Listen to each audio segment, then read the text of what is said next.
Hello everyone. आज हम बात करने वाले हैं ट्यूमर नोमेनक्लेचर की। ठीक है, तो ये ट्यूमर नोमेनक्लेचर देखिए यहाँ पे दिया गया है कार्सिनोमा, बिनाइन और मेलिग्नेंट, और फिर यहाँ पे सेल टाइप दिया गया है, उसका एग्जांपल दिया गया है। तो ये सब समझने से पहले आइए हम पहले इसको सिंपल वे में और देख लेते हैं।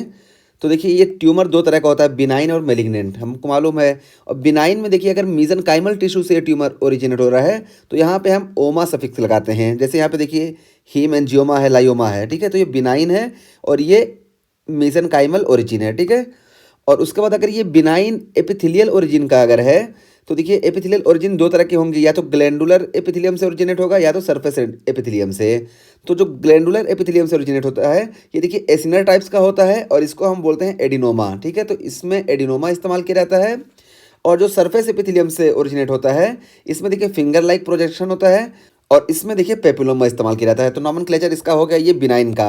अगर मीजनकाइमल है तो ओमा सिर्फ लगाएंगे, और अगर एपिथेलियल है तो उसमें एडिनोमा ग्लैंडुलर के लिए और सरफेस के लिए पेपिलोमा। ठीक है, और अगर यही मेलिग्नेंट ट्यूमर है तो मेलिग्नेंट में देखिए मीजनकाइमल ओरिजिन है तो सार्कोमा बोलेंगे, और एपिथेलियल ओरिजिन है तो कार्सिनोमा बोलेंगे। ठीक है, तो देखिए यहाँ पे देखिए ये एडिनोमा का है। देखिए यहाँ पे एग्जांपल दिया गया कि एपिथेलियम का अगर है तो वही बताया गया कि एडिनोमा या पेपिलोमा बोलेंगे।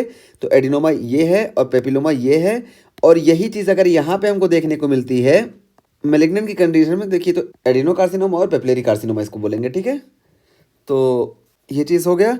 अब यहाँ से देखिए क्या है, तो बताया गया देखिए कार्सिनोमा इम्प्लाइज एपिथेलियल ओरिजिन। तो कार्सिनोमा हम बात कर चुके हैं कि ये बताता है कि ये एपिथेलियल ओरिजिन है, where sarcoma denotes mesenchymal origin, जबकि सार्कोमा जो है ये मेसेनकाइमल ओरिजिन को बताता है। Both terms generally imply malignancy. तो जनरली बोथ टर्म में जो होता है ये मेलिग्नेंसी शो होता है। देखिए मेलिग्नेंट ट्यूमर में दोनों होता है, कार्सिनोमा और सार्कोमा।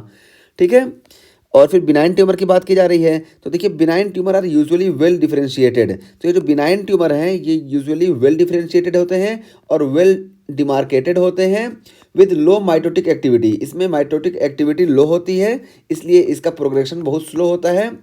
नो मेटास्टेसिस, इसमें मेटास्टेसिस नहीं होगी, और नो नेक्रोसिस। तो बिनाइन ट्यूमर इसीलिए हार्मफुल नहीं होता है क्योंकि इसमें मेटास्टेसिस नहीं होती है, नेक्रोसिस नहीं होती है, और इसकी ग्रोथ यानी इसमें माइटोसिस बहुत स्लो होती है।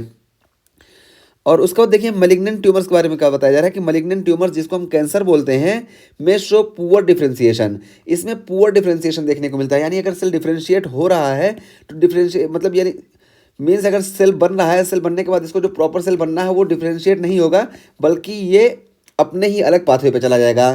तो वही है कि poor cell differentiation, erratic growth. तो इरेटिक ग्रोथ इसमें देखने को मिलेगा, और इरेटिक ग्रोथ में देखिए यहाँ पे न्यूक्लियर और साइटोप्लाज्मिक रेशियो जो है ये डिस्टर्ब हो जाएगा। नॉर्मली न्यूक्लियर और साइटोप्लाज्मिक रेशियो कितना होता है 1:4, यानी न्यूक्लियस की साइज छोटी होगी, उसका 4 गुना बड़ा साइटोप्लाज्म की साइज होगी। लेकिन मेलिग्नेंट ट्यूमर में ये लगभग 1:1 हो जाता है, यानी न्यूक्लियस और साइटोप्लाज्म की साइज लगभग बराबर हो जाती है। ठीक है, तो ये देखने को मिलेगा, और लोकल इन्वेजन देखने को मिलेगा। लोकल टिश्यू होंगे उसमें ये इन्वेस्ट करने लगेगा, और मेटास्टेसिस ये देखने को मिलेगी, और साथ साथ डिक्रीज एपोटोसिस, एपोटोसिस डिक्रीज हो जाएगी। ठीक है, और फिर उसके बाद देखिए बताया जा रहा है कि terms for non neoplastic mall formation include haematoma. तो देखिए हेमाटोमा देखिए इसमें ओमा सफिक्स लगा है, लेकिन इसको बता रहे हैं कि ये नॉन न्यूप्लास्टिक माल फॉर्मेशन है। और ये हेमाटोमा होता क्या है, disorganised over growth of tissue in their native location.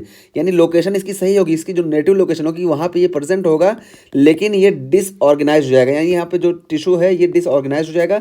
इसको हम हेमाटोमा बोलते हैं। इसका एग्जाम्पल्स हैं पेट्स जेगर्स पॉलिप।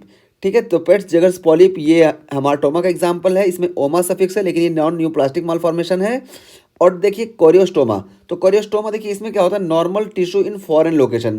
तो जो नॉर्मल टिश्यू होता है वो फॉरेन लोकेशन पे होता है, यानी टिश्यू बिल्कुल नॉर्मल होगा, बस इसकी लोकेशन चुनी जाएगी फॉरेन लोकेशन, जहाँ पे इसको नहीं प्रेजेंट होना चाहिए तो वहाँ प्रेजेंट हो जाएगा।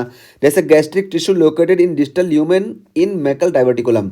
तो मैकल डाइवर्टिकुलम में गैस्ट्रिक टिश्यू ये तो नॉर्मल होते हैं लेकिन ये डिस्टल इलियम में प्रेजेंट हो जाते हैं। तो ये हमको कोरियोस्टोमा की याद दिलाता है, यानी कोरियोस्टोमा में हमको ऐसा देखने को मिलेगा। तो ये इसका नॉमेनक्लेचर हो गया। हम यहाँ पे पहले बात किए थे, वही यहाँ पे बताया गया कि कार्सिनोमा है। तो कार्सिनोमा ये देखिए यहाँ पे है, और सार्कोमा देखिए सार्कोमा अगर मेसेनकाइम से है मेलिग्नेंट तब। और फिर बिनाइन ट्यूमर के बारे में इसकी वो बताई गई कि ये वेल डिमार्केटेड होता है, वेल डिफरेंशिएटेड होता है, इसमें लो माइटोटिक एक्टिविटी होती है, और इसमें मेटास्टेसिस नहीं होती है, ना ही नेक्रोसिस होती है। फिर मेलिग्नेंट ट्यूमर के बारे में बताया जा रहा है कि इसमें पुअर डिफरेंशिएशन देखने को मिलता है, एरेटिक ग्रोथ देखने को मिलती है, लोकल इन्वेजन, मेटास्टेसिस और डिक्रीज एपोटोसिस, क्योंकि एपोटोसिस हो जाती है तो फिर ट्यूमर बनता ही क्यों? ट्यूमर तो जब एपोटोसिस नहीं होती तभी ट्यूमर बनता है। और फिर उसके बाद दो टर्म बताए गए हैं, हेमाटोमा और कोरियोस्टोमा। देखिए इसमें ओमा आया है लेकिन ये नॉन न्यूप्लास्टिक मालफॉर्मेशन है, ठीक है। तो ये हो गया। अब यहाँ पे हम इसका एग्जाम्पल देखते हैं। तो देखिए एपिथेलियम से अगर हो रहे हैं तो देखिए अगर बिनाइन है तो एडिनोमा और पेपिलोमा हम यहाँ पे बात कर चुके हैं। और यही अगर एपिथेलियम से ड्राइव्ड हो रहे हैं और मेलिग्नेंट हैं तो एडिनोकार्सिनोमा और पेपिलरी कार्सिनोमा, ठीक है।